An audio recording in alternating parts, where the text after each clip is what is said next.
Praise the Lord. ദൈവനാമത്തിന് മഹത്വമുണ്ടാകട്ടെ. വിശുദ്ധ വലിയ നോമ്പിൻ്റെ ഓരോ ദിവസങ്ങൾ നാം പിന്നിടുമ്പോൾ രണ്ടാം ആഴ്ചയിലെ 13-ാം ദിവസത്തെ ചിന്തയ്ക്കായുള്ള ധ്യാന വിഷയം സമ്പുഷ്ടമാക്കുന്നതിലെ സമ്പന്നത, ദ റിച്ച്നെസ് ഓഫ് എൻറിച്ചിങ്. സമ്പുഷ്ടമാക്കുക, എൻറിച്ചിങ് അല്ലെങ്കിൽ സമ്പന്നമാക്കുക എന്നതിൻ്റെ അർത്ഥം ഫെർട്ടൈൽ അഥവാ പ്രൊഡക്റ്റീവ്, ഫലവത്തുള്ള അല്ലെങ്കിൽ ഫലപ്രദമായ എന്നതാണല്ലോ. അതുപോലെ റിച്ച്നെസ് എന്ന വാക്കിൻ്റെ അർത്ഥം സമ്പന്നത അല്ലെങ്കിൽ സമൃദ്ധി എന്നതും. ഇന്നത്തെ ധ്യാന വിഷയത്തോട് ചേർന്ന് നാം ചിന്തിക്കുന്നത് നമ്മുടെ ജീവിതത്തിൽ സമ്പുഷ്ടമാക്കുന്ന സമ്പന്നത എന്താണ്, അല്ലെങ്കിൽ സമ്പുഷ്ടമാക്കുന്ന സമ്പന്നതയുള്ള ഫലപ്രദമായ ജീവിതം പ്രാപിക്കുവാൻ, നയിക്കുവാൻ നാം എപ്രകാരം ഒരുങ്ങണം. അപ്പോസ്തലനായ പൗലോസ് ഇപ്രകാരം വചനത്തിൽ പറയുന്നു, that in everything you are enriched by Christ. This includes everything. It's about our spiritual and physical life, our homes, our work, church activities. Our overall outlook can be enriched by Him, our Redeemer. സകലത്തിലും നാം ക്രിസ്തുവാൽ സമ്പന്നരാകുന്നു. True enrichment comes from the blessing of the Lord with rest and contentment in knowing that it all comes from Him. യഥാർത്ഥ സമൃദ്ധി കർത്താവിൻ്റെ അനുഗ്രഹത്തിൽ നിന്നാണ് വരുന്നത്. അത് ദൈവകൃപയാൽ ലഭിക്കുന്നു. എല്ലാ അനുഗ്രഹങ്ങളും, നാം അനുഭവിക്കുന്ന എല്ലാ നന്മകളും കർത്താവായ യേശു ക്രിസ്തുവിൽ നിന്നു തന്നെ.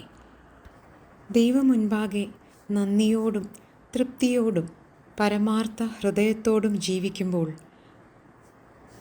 നമ്മുടെ എല്ലാ കാര്യങ്ങളും സമൃദ്ധിയിൽ ആക്കുന്നത് ക്രിസ്തുവാകുന്നു എന്ന അറിവും ജീവിതത്തിൻ്റെ എല്ലാ മേഖലയിലും സമൃദ്ധിയായി നമ്മെ അനുഗ്രഹിച്ച് വഴി നടത്തുന്ന ഒരേ ഒരുവൻ, അത് നമ്മുടെ കർത്താവാകുന്നു എന്ന ബോധ്യവും നമ്മെ ഭരിക്കണം. കൊരിന്ത്യർക്ക് എഴുതിയ 1-ാം ലേഖനം 1-ാം അധ്യായം അതിൻ്റെ 5-ാം വാക്യത്തിൽ വ്യക്തമാക്കുന്നത് പോലെ, it is Jesus Christ that enriches all things. He is the only one who richly furnishes every area of life. ഇങ്ങനെ ഒരു സമൃദ്ധി പ്രാപിക്കുവാൻ നാം എന്തു ചെയ്യണം? ലൂക്കോസ് എഴുതിയ സുവിശേഷം 12-ാം അധ്യായം 15-ാം വാക്യത്തിൽ പറയുന്നത് പോലെ, മനുഷ്യജീവിതം ധന്യമാകുന്നത് സമ്പത്ത് കൊണ്ടല്ല. അടിസ്ഥാനപരമായി നമ്മുടെ ജീവിതത്തിൽ ഉറപ്പിക്കേണ്ടതായ ഒന്നുണ്ട്. അതെന്താണ്? അപ്പോസ്തലനായ പൗലോസ് കൊരിന്ത്യർക്ക് എഴുതിയ 1-ാം ലേഖനം 1-ാം അധ്യായത്തിൻ്റെ 3 മുതൽ 9 വരെയുള്ള വാക്യങ്ങളിൽ പറയുന്നത് പോലെ, ക്രിസ്തുവിൻ്റെ സാക്ഷ്യം അത് നമ്മിൽ ഉറപ്പാകണം. സദൃശ്യവാക്യങ്ങൾ 11-ാം അധ്യായത്തിൽ നീതിയുള്ള ജീവിതം നയിക്കുവാനും നീതിയോടെ പ്രവർത്തിപ്പാനും നമ്മെ ഓർമ്മപ്പെടുത്തുന്നു. ദൈവം നമുക്ക് നല്ലത് എന്തെന്ന് കാണിച്ചു തന്നിട്ടുണ്ട്. അത് ഭൗതിക അറിവ് കൊണ്ടല്ല, നമ്മിലുള്ള ദൈവിക കൃപയുടെ നിറവിലും ദൈവിക കാഴ്ചപ്പാടിലും പരിശുദ്ധാത്മാവിൻ്റെ സഹായത്താലുമത്രേ. അപ്രകാരം നാം ദൈവിക കൃപ പ്രാപിച്ച് നമ്മെ തന്നെ ക്രമപ്പെടുത്തണം.